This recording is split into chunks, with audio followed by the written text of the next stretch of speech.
بسم الله الرحمن الرحيم. ياسين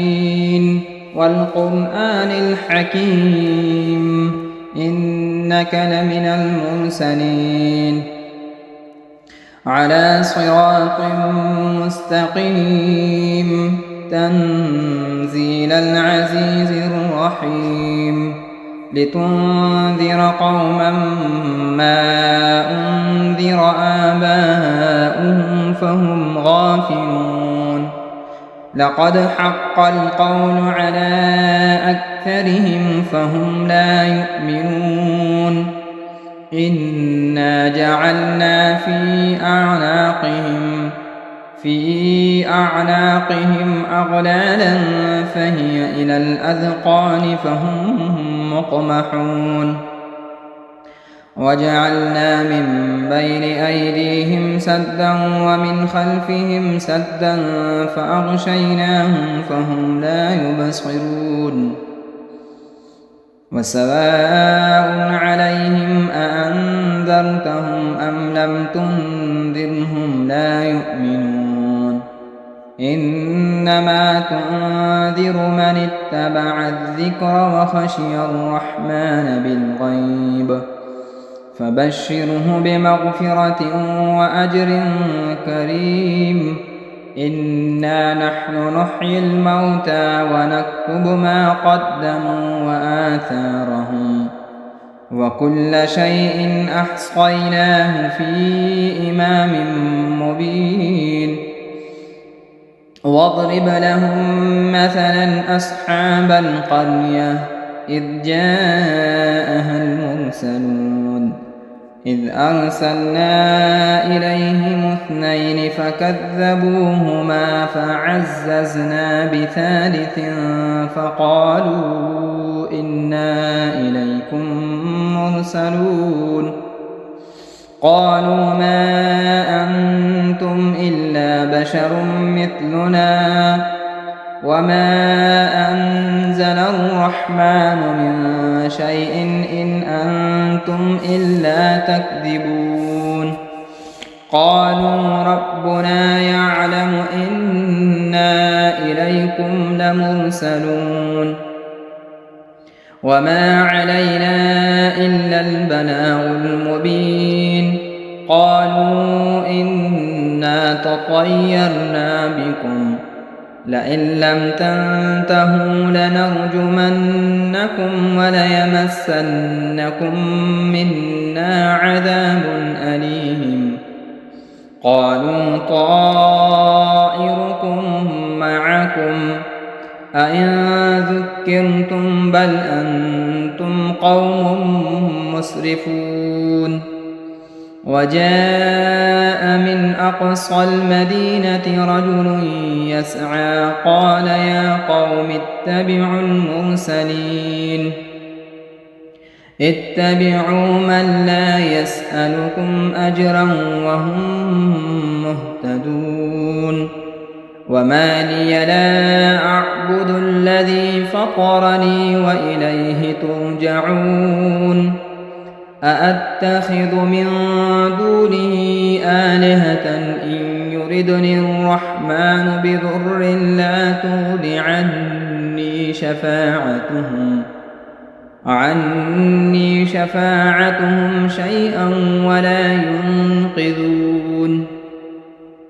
إني إذا لفي ضلال مبين إني آمنت بربكم فاسمعون قيل ادخل الجنة قال يا ليت قومي يعلمون بما غفر لي ربي وجعلني من المكرمين وما أنزلنا على قومه من بعده من جند من السماء وما كنا منزلين إن كانت إلا صيحة واحدة فإذا هم خامدون يا حسرة على العباد ما يأتون يأتيهم من رسول إلا كانوا به يستهزئون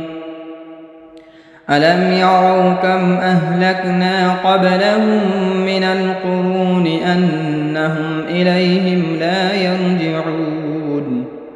وإن كل لما جميع لدينا محضرون وآية لهم الأرض الميتة أحييناها وأخرجنا منها حبا فمنه يأكلون وجعلنا فيها جنات من نخيل وأعناب وفجرنا فيها من العيون ليأكلوا من ثمره وما عملته أيديهم أفلا يشكرون سبحان الذي خلق الأزواج كلها مما تنبت الأرض ومن أنفسهم ومما لا يعلمون وآية لهم الليل نسلخ منه النهار فإذا هم مظلمون والشمس تجري لمستقر لها ذلك تقدير العزيز العليم والقمر قدرناه منازل حتى عاد كالعرجون القديم لا الشمس ينبغي لها أن تدرك القمر ولا الليل سابق النهار وكل في فلك يسبحون وآية لهم أنا حملنا ذريتهم في الفلك المشحون وخلقنا لهم من مثله ما يركبون وإن نشأ نغرقهم فلا صريخ لهم ولا هم ينقذون إلا رحمة منا ومتاعا إلى حين وإذا قيل لهم اتقوا ما بين أيديكم وما خلفكم لعلكم ترحمون وما تأتيهم من آية من آيات ربهم إلا كانوا عنها معرضين وإذا قيل لهم أنفقوا مما رزقكم الله قال الذين كفروا للذين آمنوا أنطعم من لو يشاء الله أطعمه إن أنتم إلا في ضلال مبين ويقولون متى هذا الوعد إن كنتم صادقين ما ينظرون إلا صيحة واحدة تأخذهم وهم يخصمون فلا يستطيعون توصية ولا إلى أهلهم يرجعون ونفخ في الصور فإذا هم من الأجداث إلى ربهم ينسلون قالوا يا ويلنا من بعثنا من مرقدنا هذا ما وعد الرحمن وصدق المرسلون إن كانت إلا صيحة واحدة فإذا هم جميع لدينا محضرون فاليوم لا تظلم نفس شيئا ولا تجزون إلا ما كنتم تعملون إن أصحاب الجنة اليوم في شغل فاكهون هم وأزواجهم في ظلال على الأرائك متكئون لهم فيها فاكهة ولهم ما يدعون سلام قولا من رب رحيم وامتازوا اليوم أيها المجرمون ألم أعهد إليكم يا بني آدم ألا تعبدوا الشيطان إنه لكم عدو مبين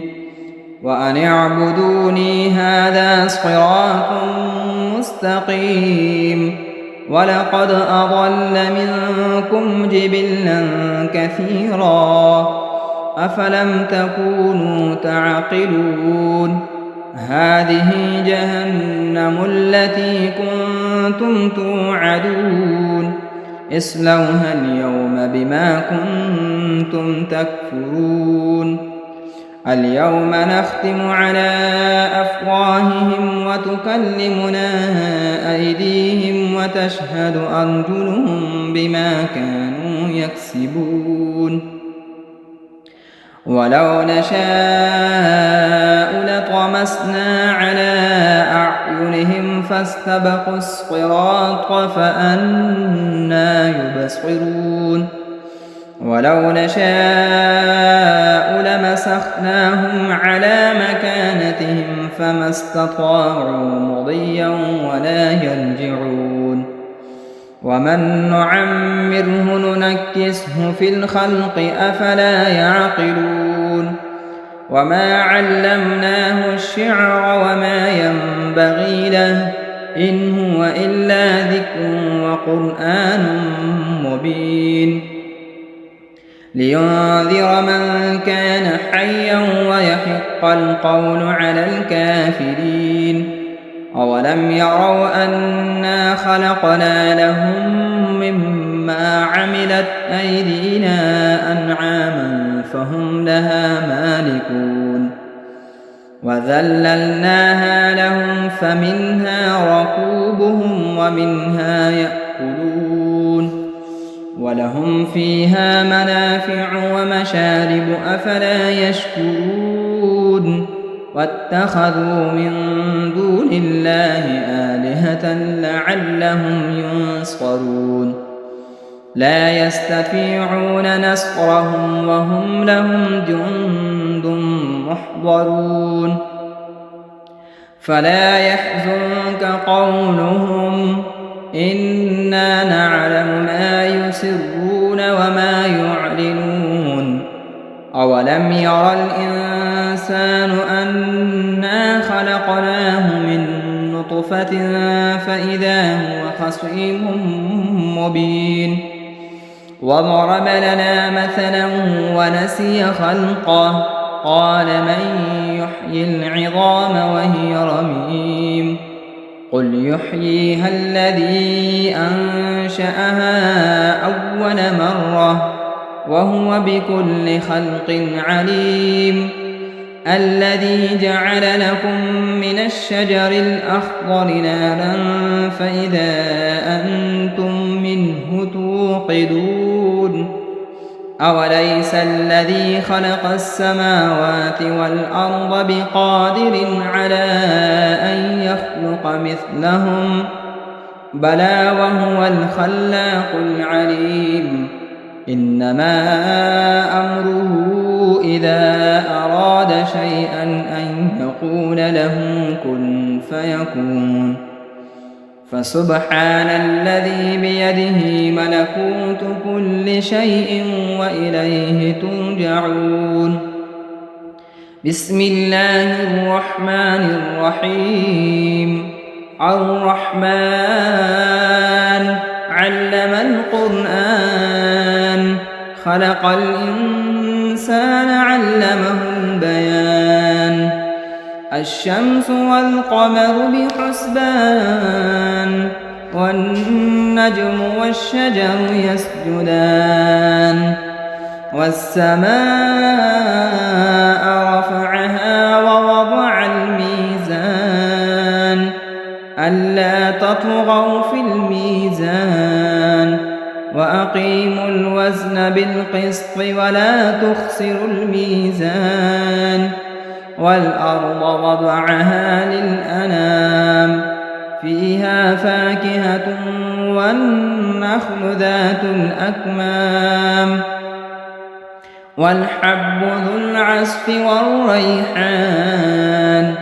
فبأي آلاء ربكما تكذبان خلق الإنسان من صلصال كالفخار وخلق الجان من مارج من نار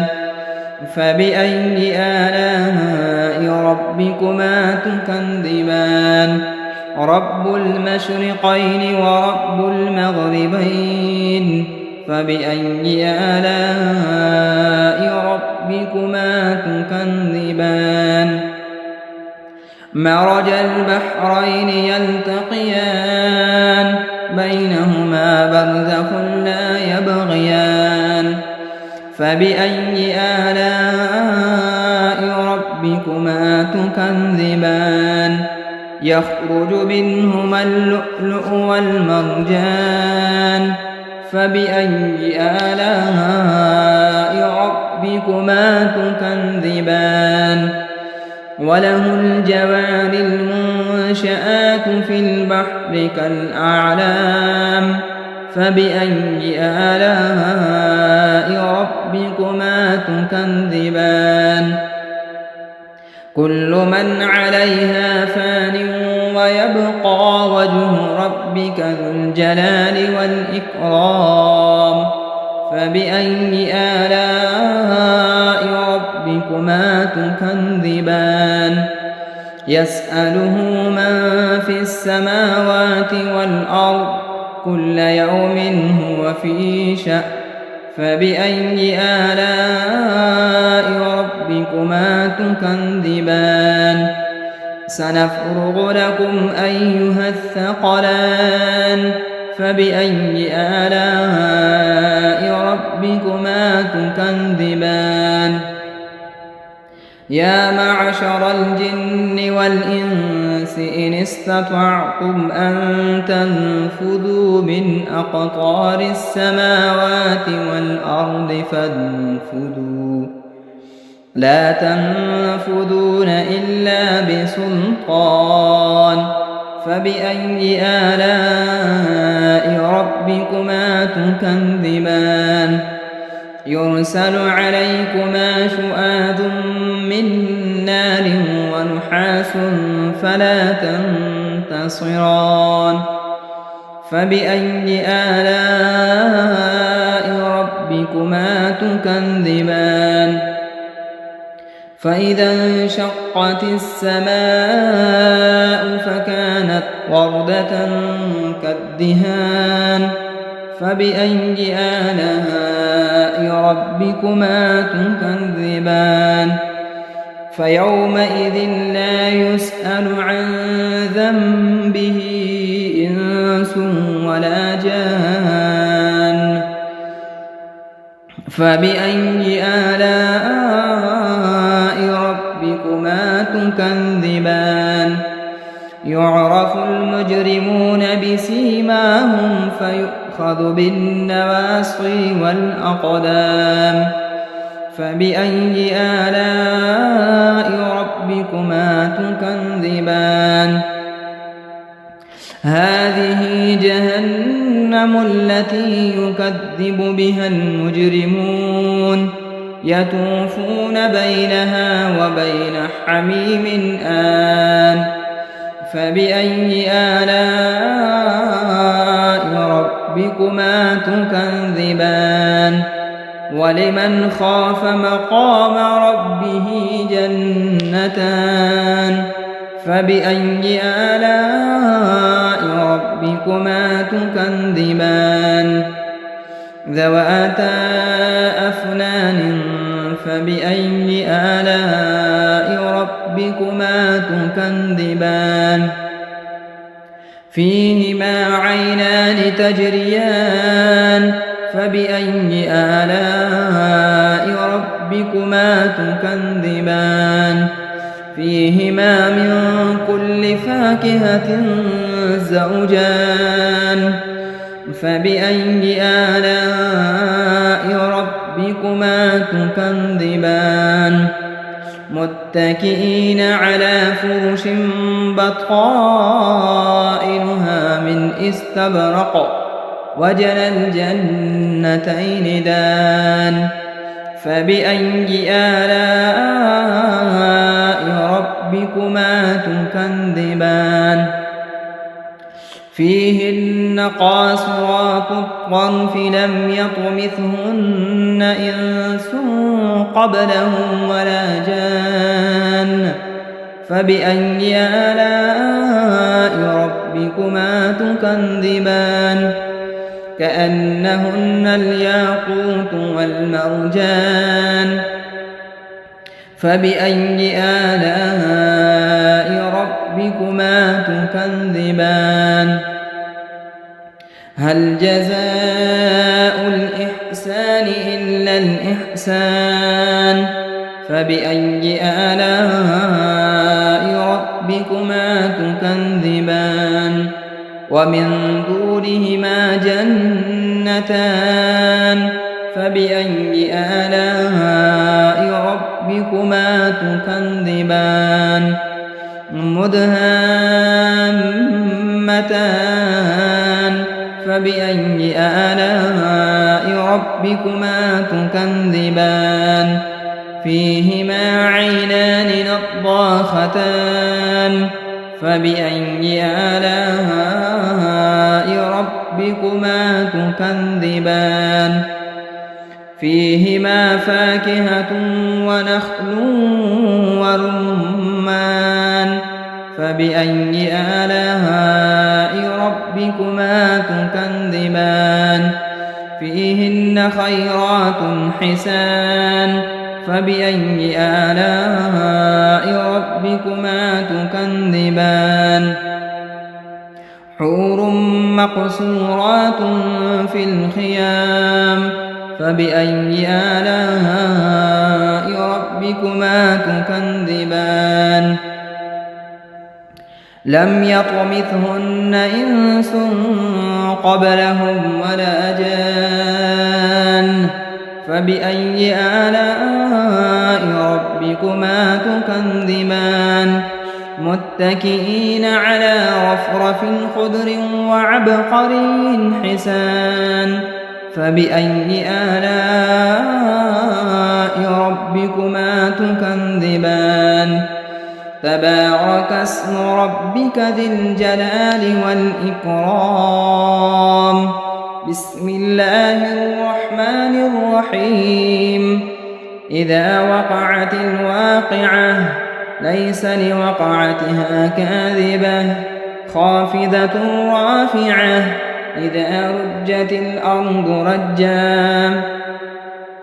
وبست الجبال بسا فكانت هباء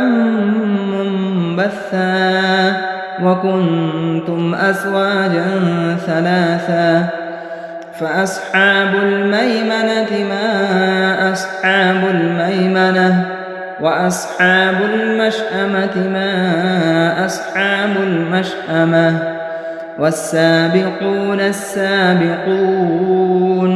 أولئك المقربون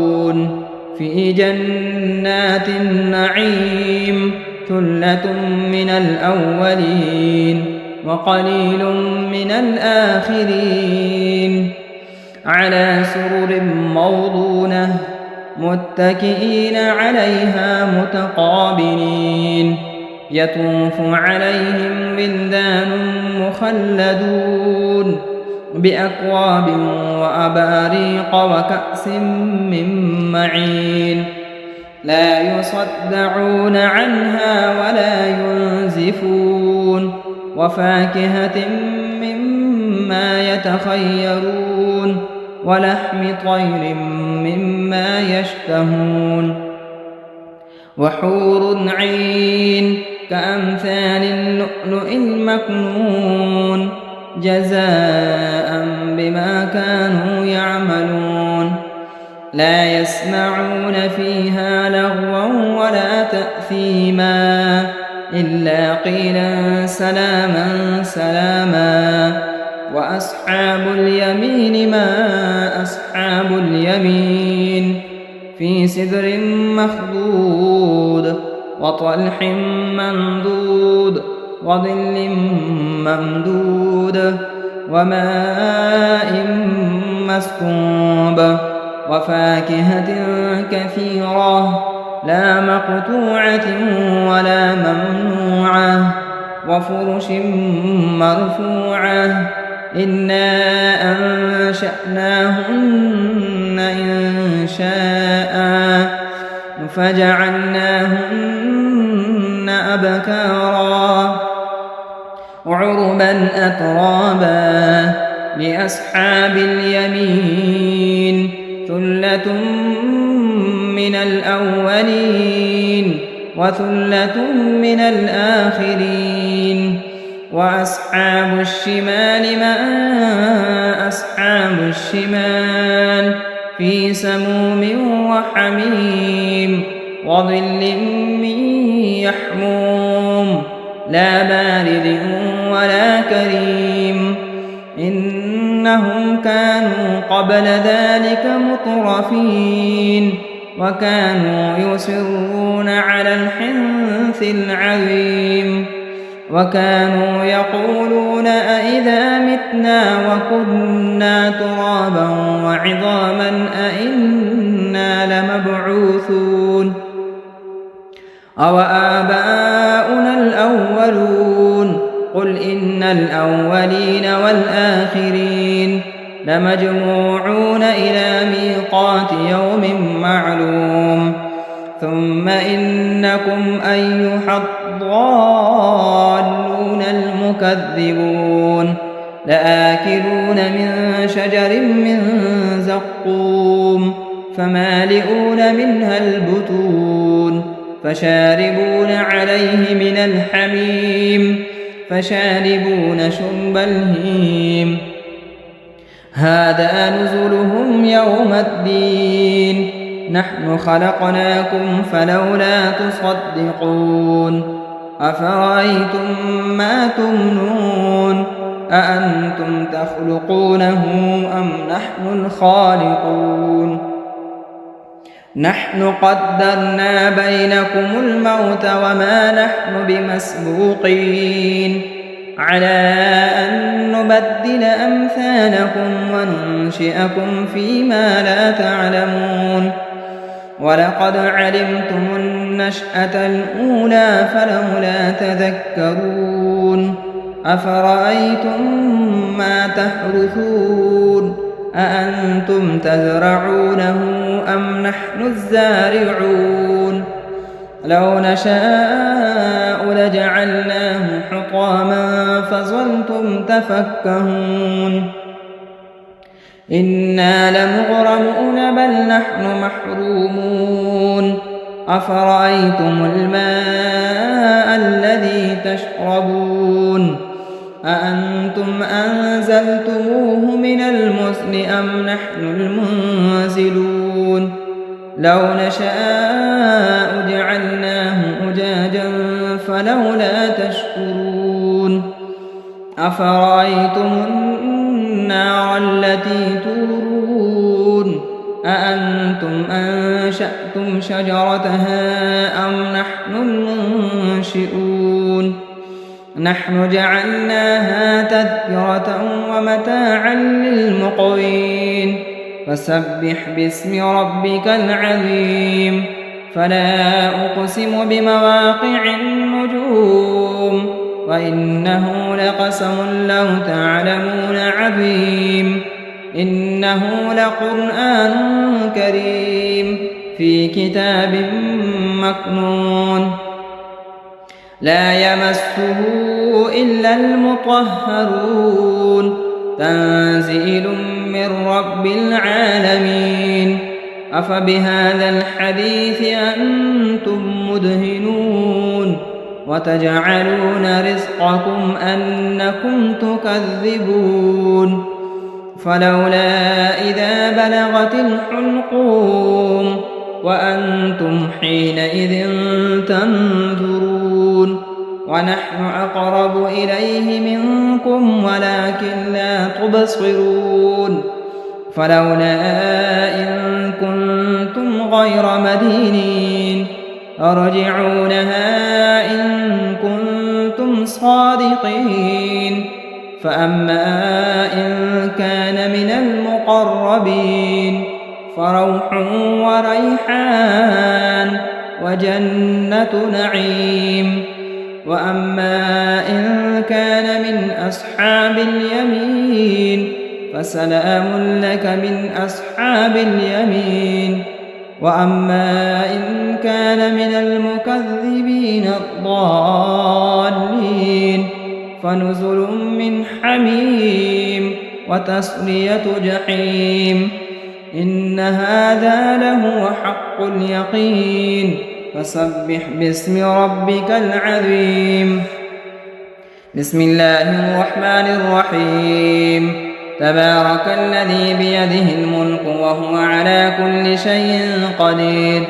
الذي خلق الموت والحياة ليبلوكم أيكم أحسن عملا وهو العزيز الغفور الذي خلق 7 سماوات طباقا ما ترى في خلق الرحمن من تفاوت فارجع البصر هل ترى من فتور ثم ارجع البصر كرتين ينقلب إليك البصر خاسئا وهو حسير ولقد زينا السماء الدنيا بمصابيح وجعلناها رجوما للشياطين وأعتدنا لهم عذاب السعير وللذين كفروا بربهم عذاب جهنم وبئس المصير إذا ألقوا فيها سمعوا لها شهيقا وهي تفور تكاد تميز من الغيظ كلما ألقي فيها فوج سألهم خزنتها ألم يأتكم نذير قالوا بلى قد جاءنا نذير فكذبنا وقلنا ما نزل الله من شيء إن أنتم إلا في ضلال كبير وقالوا لو كنا نسمع أو نعقل ما كنا في أصحاب السعير فاعترفوا بذنبهم فسحقا لأصحاب السعير إن الذين يخشون ربهم بالغيب لهم مغفرة وأجر كبير وأسروا قولكم أو اجهروا به إنه عليم بذات الصدور ألا يعلم من خلق وهو اللطيف الخبير هو الذي جعل لكم الأرض ذلولا فامشوا في مناكبها وكلوا من رزقه وإليه النشور أأمنتم من في السماء أن يخسف بكم الأرض فإذا هي تمور أم أمنتم من في السماء أن يرسل عليكم حاصبا فستعلمون كيف نذير ولقد كذب الذين من قبلهم فكيف كان نكير أولم يروا إلى الطير فوقهم صافات ويقبض ما يمسكهن إلا الرحمن إنه بكل شيء بصير أمن هذا الذي هو جند لكم ينصركم من دون الرحمن إن الكافرون إلا في غرور أمن هذا الذي يرزقكم إن أمسك رزقه بل لجوا في عتو ونفور أفمن يمشي مكبا على وجهه أهدى أمن يمشي سويا على صراط مستقيم قل هو الذي أنشأكم وجعل لكم السمع والأبصار والأفئدة قليلا ما تشكرون قل هو الذي ذرأكم في الأرض وإليه تحشرون ويقولون متى هذا الوعد إن كنتم صادقين قل إنما العلم عند الله وإنما أنا نذير مبين فلما رأوه زلفة سيئت وجوه الذين كفروا وقيل هذا الذي كنتم به تدعون قل أرأيتم إن أهلكني الله ومن معي أو رحمنا فمن يجير الكافرين من عذاب أليم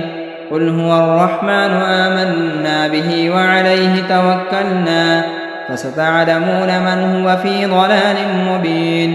قل أرأيتم إن أصبح ماؤكم غورا فمن يأتيكم بماء معين صدق الله مولانا العظيم.